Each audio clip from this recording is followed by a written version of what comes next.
Let's imagine the future. This is 2040. I've been studying history of economics for 2 years now. My project paper this year concerns the road to a sustainable energy cycle. Starting with 2020. You know, the year of the pandemic.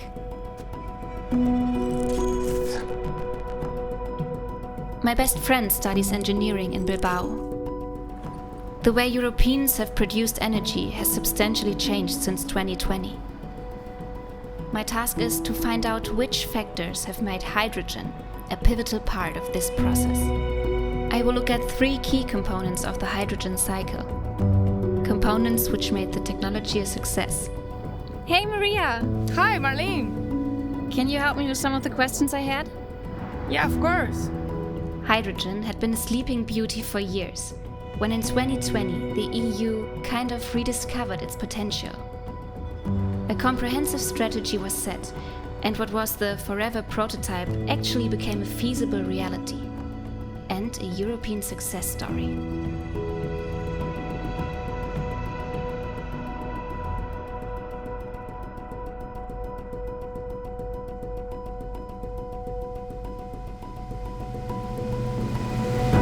Let's look at 3 European regions and their contribution to this story. One of the biggest issues to solve was the logistics of hydrogen.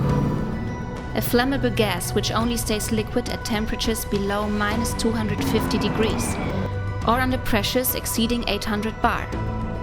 The first component of success. Reliable logistics. Wasserstoff ist momentan in der Diskussion, weil es für ein regeneratives Energiesystem langfristig notwendig ist, einen zweiten Energieträger zu haben, der einerseits speicherbar ist, andererseits aber auch transportierbar ist. Letztendlich in einem Energiesystem 2040, 2050, wenn man alle Energie aus regenerativen Quellen bekommen möchte, dann einen Energieträger braucht, um einfach gesagt die Sonne vom Sommer in den Winter zu transportieren, aber auch um Energie über größere Entfernungen transportieren zu können. Zum Beispiel regenerative Energie aus Gegenden, wo die Erzeugung vom Ertrag her wesentlich höher ist als bei uns. Nordafrika mit der Sonne oder Nordeuropa mit dem Windstrom. So ein Transport über längere, größere Distanzen funktioniert am besten mit Wasserstoff.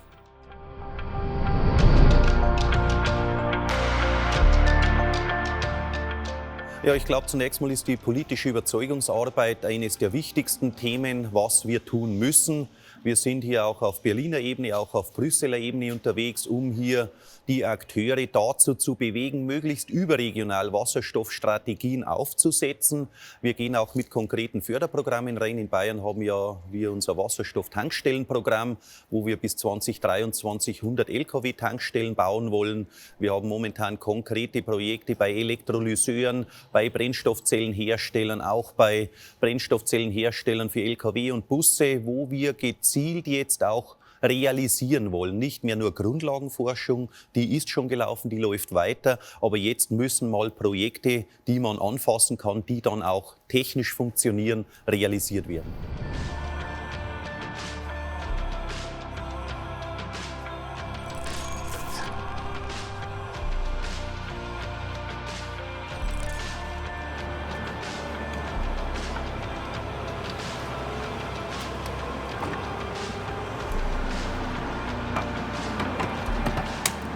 Die Gesellschaft ist bereit dafür. Ich glaube, das Thema ist im Moment omnipräsent, auch in den Medien. Es gibt immer mehr Menschen, die sich auch dafür interessieren, die davon auch schon gehört haben und die da auch irgendwo ein großes Interesse haben an dem Thema Wasserstoff, auch das voranzubringen. Ja, die großen Herausforderungen bestehen darin, eben, dass man in der Logistik manchmal auch nur sehr kleine Mengen und über sehr kurze Wege transportiert und dass man natürlich auf der anderen Seite auch entsprechende Aufwände hinsichtlich der Konditionierung, beispielsweise Druck oder Verflüssigung, eben auch mit berücksichtigen muss. Aber man hat eben hier anderes Handling als im Vergleich zu konventionellem Treibstoff, den Sie halt immer irgendwo in der Form flüssig haben meistens und dann zu der Tankstelle fahren. Es gibt einige Bereiche, wo es eben heute schon Pipelines gibt. Das sind ja die größten Abnehmer für die ganz großen Distributionsmengen. Je nachdem wird es sehr, sehr viele unterschiedliche Modalitäten auch geben, wie Wasserstoff transportiert werden kann. Die günstigste Form ist und bleibt und wird auch immer bleiben der Transport über eine Pipeline. Das ist nämlich, Wasserstoff ist ein Molekül Und die Wasserstoffpipelines, die sind jetzt noch im Privatbesitz, mehr oder weniger, und die sind auch relativ begrenzt. Sie funktionieren, aber was wir eben brauchen, um eine Wasserstoffwirtschaft tatsächlich hochzufahren, das ist ein Pipeline-System in größerem Ausmaß. Es wird nicht so sein, dass alle Pipelines in Europa, und Europa besitzt sehr, sehr viele und hat ein sehr dichtes Netz, dass alle Pipelines auf Wasserstoff umgestellt werden. Es reicht, wenn wir ein sogenanntes Backbone haben. Zukünftig wird aber das Thema Sektorenkopplung weiter an Bedeutung gewinnen, gerade dann, wenn wir von erneuerbarem Strom sprechen. Irgendwie müssen wir den Strom speicherbar machen und nur über Wasserstoff als Energieträger können wir das schaffen.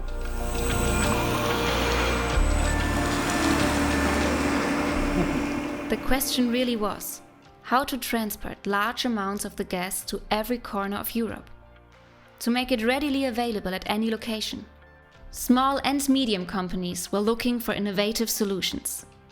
Ja, mit der LHC-Technologie setzen wir uns im Grunde mit einer der großen Herausforderungen von Wasserstoff auseinander, nämlich der Frage, wie ich Wasserstoff wirklich speichern und transportieren kann, besonders effizient und sicher in großen Mengen. Und dafür ist die LHC-Technologie eine spannende Möglichkeit. Da wird Wasserstoff nicht in seiner molekularen Form transportiert, sondern eben im chemischen Prozess ein flüssiges Trägermolekül gebunden, was im Grunde gehandhabt werden kann wie heutige Kraftstoffe, also wie Diesel, wie Benzin, wie Erdöl. Das heißt also in Tanks, die eben nicht besonders hohe Drücke aushalten müssen, die nicht auf minus 250 Grad tiefkalte Temperaturen ausgelegt sein müssen, sondern ich kann im Grunde heutige Heizöltanks dafür nehmen, ich kann mit heutigen Tanklastwagen durch die Gegend fahren und das macht natürlich schon diese ganze Infrastruktur deutlich einfacher. Es verringert vor allem den Investitionsbedarf.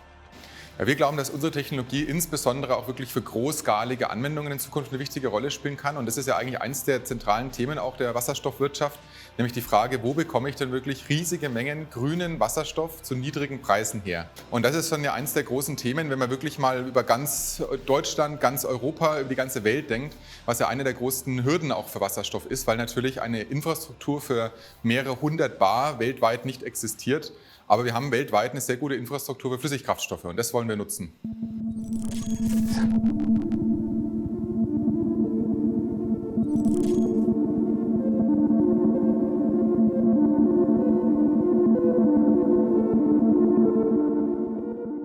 Wir sehen das Thema langfristig. Wir haben letztes Jahr auf der IAA dieses Fahrzeug hier vorgestellt und werden mit diesem Fahrzeug Ende 2022 eine Kleinserie bringen, die vor allem für Testzwecke geeignet ist, um zu zeigen, wie die Technologie funktioniert.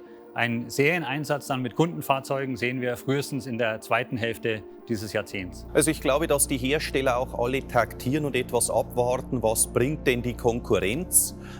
Sie werden hinter verschlossenen Türen teilweise die Pläne weiter getrieben haben, als sie nach außen zugeben, um eben auch die Konkurrenz nicht auf den Plan zu rufen. Der Kunde ist da, das Produkt würde den Herstellern aus den Händen gerissen und ich kann nur appellieren und tue das auch täglich zu sagen, BMW, Audis und so weiter, bitte produziert endlich diese Autos.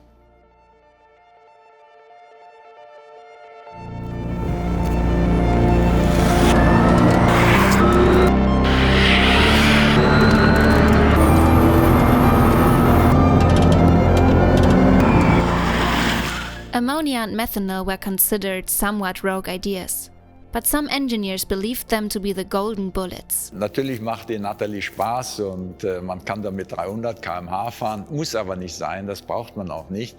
Aber es ist natürlich ein Leuchtturmprojekt. Mein Herz ist eigentlich für das Lieschen-Müller-Auto, wenn ich das so sagen darf, für ein 40, 50 PS, Fiat 500, für ein Polo. Das ist ein Massenprodukt und da muss die Brennstoffzelle rein. Wir erzeugen unseren Strom direkt im Auto und wir tanken die Flüssigkeit, das Methanol, wird dann in der Wasserstoff-Brennstoffzelle verarbeitet zu Elektrizität. Und das CO2, was im Methanol vorher zur Herstellung aus der Luft genommen wurde oder aus dem Schornstein, wird jetzt wieder an die Luft abgegeben, also völlig umweltneutral, ein Kreislauf.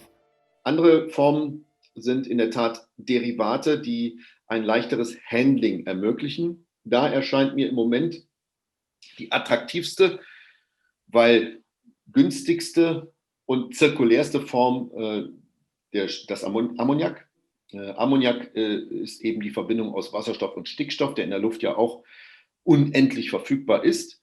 Ammoniak kann auch in der Brennstoffzelle genutzt werden und es kann auch sogar im Verbrenner genutzt werden. aber es kann auch wieder aufgecrackt werden und kann zu Wasserstoff führen und der Stickstoff entweicht dann eben in die Luft. Der Reformer, der sitzt hinter der Brennstoffzelle. Das ist also die Brennstoffzelle, erzeugt den Strom. Das ist das Methanol, läuft da in den Reformer rein. Der Reformer sitzt dahinter, erzeugt den Wasserstoff und hier erzeugen wir dann den Strom und mit dem Strom fährt das Auto. Wasserstoff-Brennstoffzellen gibt es 150 Jahre, das Prinzip ist bekannt. Dadurch, dass wir eben aus Methanol im Auto unser Wasserstoff selber herstellen, haben wir das Problem nicht mehr mit reinem Wasserstoff, minus 260 Grad, Druck und Explosionsgefahr. Alles fällt weg mit diesem Prinzip. Wir müssen es nur anstoßen. Einmal sagen, go von der Politik, wird sich jeder große Automobilhersteller sofort anschließen. Am Wasserstoff kommt man nicht vorbei. Wenn der im großen Stil mal erzeugt wird, dann wird der sehr preisgünstig sein, hinterlässt keine Umweltspuren und ist auf alle Fälle das Produkt und das Projekt der Zukunft. Ich glaube gar nicht, dass es bis 2040 dauert. And it was not cars alone. In the early 2010s, prototypes by the DLR showed that it was possible to fly on hydrogen-powered planes. In 2020, Airbus unveiled their hydrogen concepts. What has become reality now was in its infancy then. Alstom, a French company, had their first all-hydrogen trains in the same year.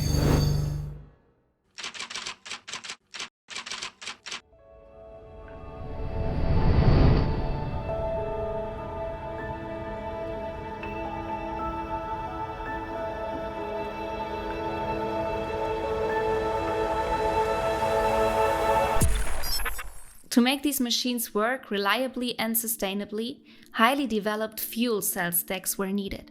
Stacks are basically bundled up separate cells. Researchers in the Belfort area in France had been working for more than 20 years on improving these stacks. The second component of the hydrogen success story: reliable and efficient technology. So here in the lab, we are focusing on the integration of fuel cell systems, hydrogen energy systems, towards stationary or mobile applications. That, in fact, we are working mostly on the durability of those systems, increasing of, in fact, this durability. We are also working on, in fact, increasing also the efficiency of those systems. That is getting more from one molecule of hydrogen, and also reducing, in fact, the costs. We are looking for artificial intelligence techniques also for a couple of years. We can reach up to 90-95% of efficiency. That's very interesting. And in this case, this kind of technology is much better than other competing technologies. So here we are working on the integration of fuel cell systems. That is, we are taking a fuel cell stacks that is coming from an industrial partners, and then we are making here on a fuel cell test bench different control actions, different measures to better understand what is happening inside the stacks. This kind of fuel cell stacks, the durability under actual operating conditions was about 24 hours, not more. Now we are talking about 3,000, 4,000 hours when talking about automotive applications. That is quite the same as internal combustion engines. We are working also on the architecture of hybrid systems, that is coupling fuel cell systems, fuel cell stacks, to also classical electrochemical batteries.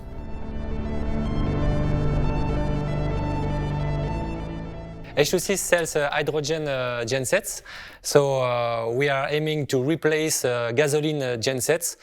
Advantages of using this type of generators is that they are completely quiet and silent. So when you are using them, for example, for shooting a movie or working in the downtown of the city centers, it's really good for the people around because it doesn't make any noise. So even the load is making more noise than the generator now running. The same as we don't want to have cars that are polluting the environment. We don't want to have generators that are polluting the environment. So the market is really huge.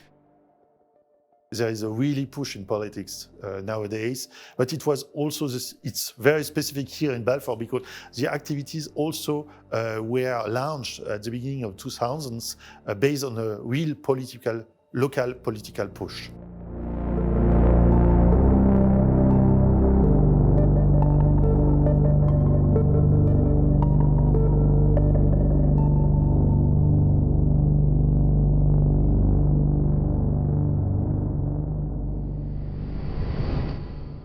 A European hydrogen strategy was implemented in 2020, but in the regions, hydrogen had been a personal project for a long time.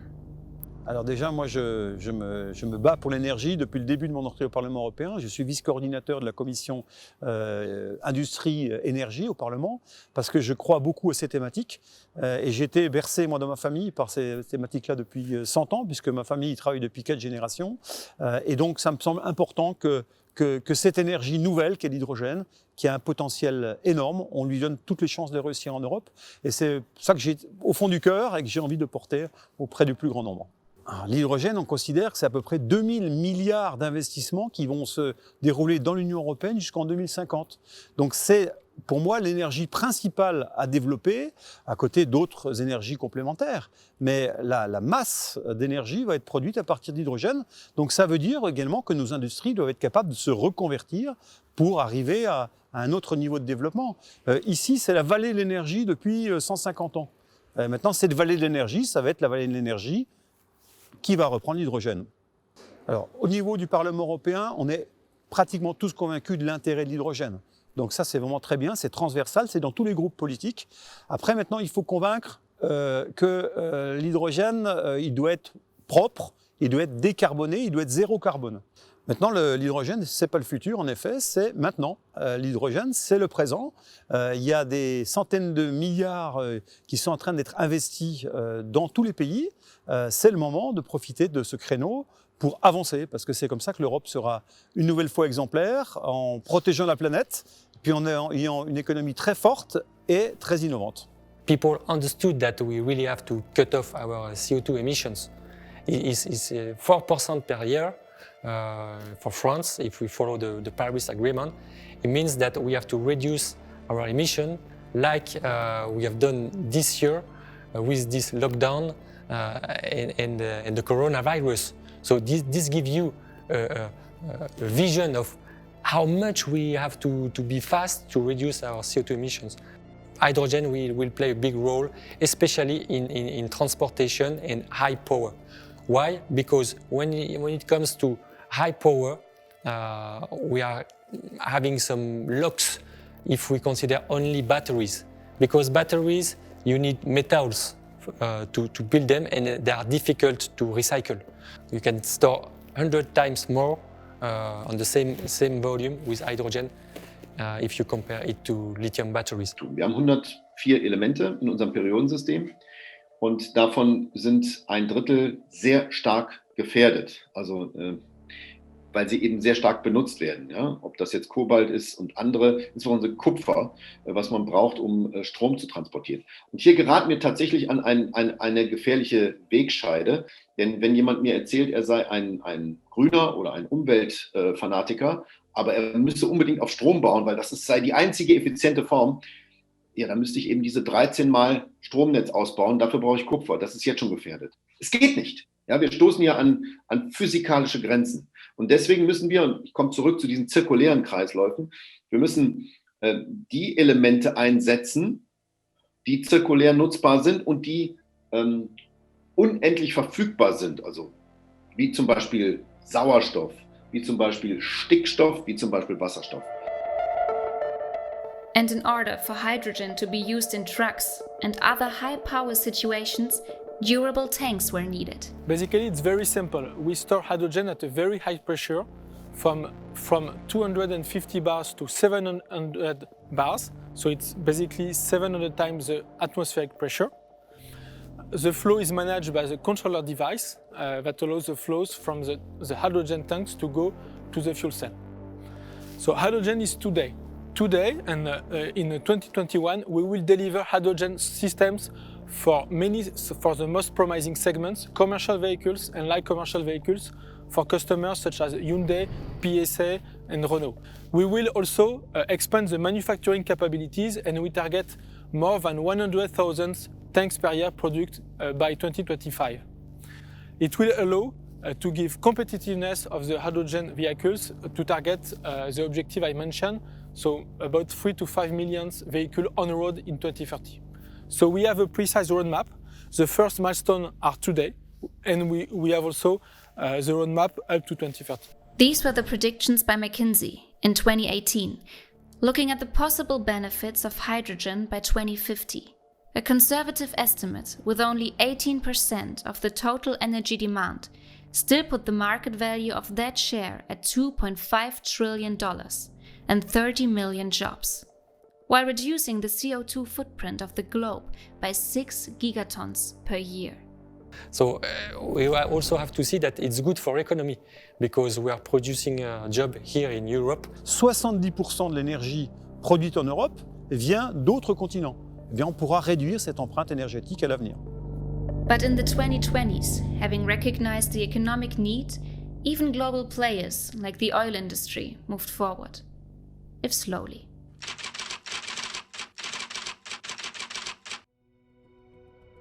The third factor of success: producing hydrogen and green fuels in a sustainable way. Even large-scale fossil fuel producers felt the changing tide. Since the 1960s, refineries, like this huge one in Musquis in the Basque Country, had been a symbol for everything that environmentalists fought: the unstoppable consumption of natural resources, the pollution of air, and climate change.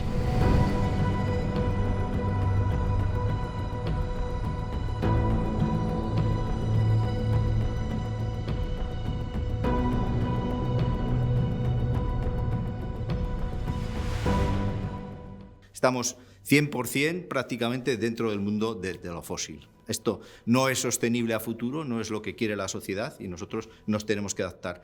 ¿Cómo sería una refinería del futuro, una refinería sostenible?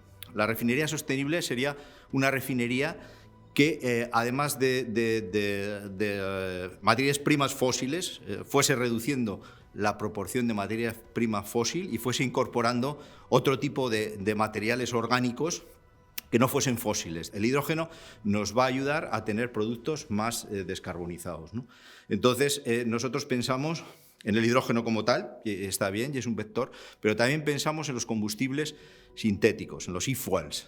Und da ist es manchmal sinnvoll, statt der Hardware die Software auszutauschen. Also will heißen, man bleibt beim alten Verbrenner, aber man geht auf komplett synthetische Kraftstoffe, die mit erneuerbar hergestelltem Wasserstoff nun mal hergestellt werden.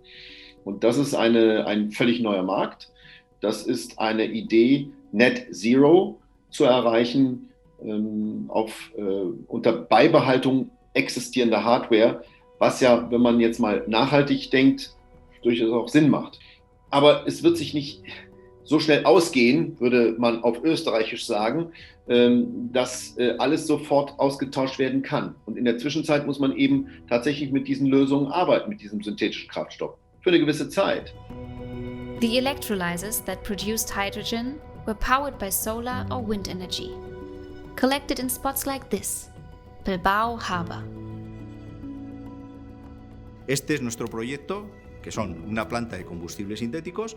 Tendríamos un electrolizador para generar la energía renovable que utilizaríamos en la planta de combustibles sintéticos para fabricar esos combustibles sintéticos con el CO2 que capturamos en la refinería. Nuestro proyecto produce más o menos 8.000 litros al día. Bueno, esto todavía es una cantidad pequeña.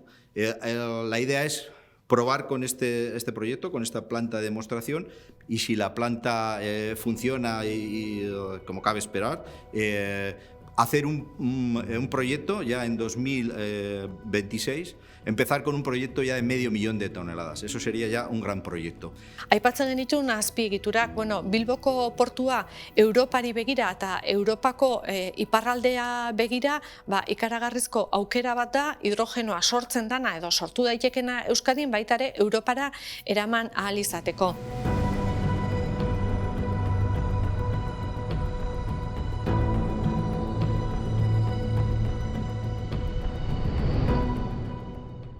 Nik uste politikoki 3 gauza behar ditugula, oso garrantzitsuak direnak, eta bata bestea gabe ezin da gainea aurrera eraman. Alde batetikan politikoki nahia behar da, hau da, benetako borondatea eta gobernuaren edozein gobernuren nahia horregotea eta borondate sendoa egotea. Bigarrenikan hori bermatuta baldin badago erregulazioa. Eta erregulazioa oso zabala izan daiteke, baina bideak jarri behar ditugu. Eta erregulazioa izan daiteke aurrera eramateko proiektu berriak, baina baita ere enpresa pribatuei esateko gero eta transformazio handiagoa egin behar dezue eta gaur egun erabiltzen dezuten energiatikan pasa behar dezute berriztagarrietara. Eta hori ere subentzioekin diruz lagunduta eta proiektu berriak sustatuz lortu daiteke. Eta hirugarrena, Euskadin beti oso ondo funtzionatu izan diguna, eta da publikoak eta pribatuak elkarrekin lan egitea. We must invest in infrastructures. I think that, as for example, in the area of communications, you need a huge network of glass fiber and other systems to get an excellent connection of all the people. Well, here in this energy and environmental related topic, we need some similar investments, trying to build a huge network. To fill this network with green hydrogen, a team of scientists at the University of Bilbao was trying to advance the production of it by using biogas. We are developing better catalysts, so catalysts that are more active and catalysts that is very important are stable, so you can use it for long periods of time without deactivation of their capacities to convert methane and even CO into hydrogen using the decomposition of water. This is a tubular reactor, so it is continuously fed through this inlet, and the converted gas is going out through here. Here we put the catalyst we are testing inside as a bed of solid particles. In most of the cases, those catalysts contain noble metals that are quite expensive. So we are trying to substitute those noble metals by cheaper metals, obtaining similar activities and similar stabilities. Hydrogen supplying to vehicles, or hydrogen available for ammonia or methanol production, or hydrogen available for planes, or hydrogen available to produce electricity and heat in district areas. Well, we have many, many different possible applications, and this implies huge investments in the right and efficient infrastructure. Euskadin badago teknologia, baditugu baliabideak, baditugu azpiegiturak, eta badegu sare oso potente bat momentu honetan gasarentzako erabiltzen dana, eta etorkizunean hidrogenoarentzako erabili daitekena. Dos objetivos. Uno, 2050, ser una región europea de emisiones neutras cero, igual que la compañía, también la región, pero a la vez mantener el peso industrial de la industria en el PIB, o sea, mantener el peso de la industria en el PIB. Ursula von der Leyen presidentak duela gutxi aipatu zuen Europar batzordean, erregioen batzordean, Europan dugun papel hori. Benetan gustatuko litzaiake ikustea eta hitzez haratago ekintzez bultzatzea. Eta hidrogenoa izan daiteke horretarako aukera paregabea. I want Europe to become the first climate-neutral continent in the world by 2050. So that was the task for all of Europe, this time staying on the forefront of development in a united effort. If you have a situation where in the south of Europe you don't have sun, perhaps you have a lot of wind in Denmark or in Germany. So renewables have this problem that you cannot predict exactly when and how much you can produce. But this is true if you think locally. Guztiok ez dugu berdin aportatzen eta guztiok ez gera berdinak. Bakoitzak berea jakinikan aurrera egin dezagun guztiok. Dans les années 1950, c'était le charbon et l'acier qui ont voulu faire l'Europe.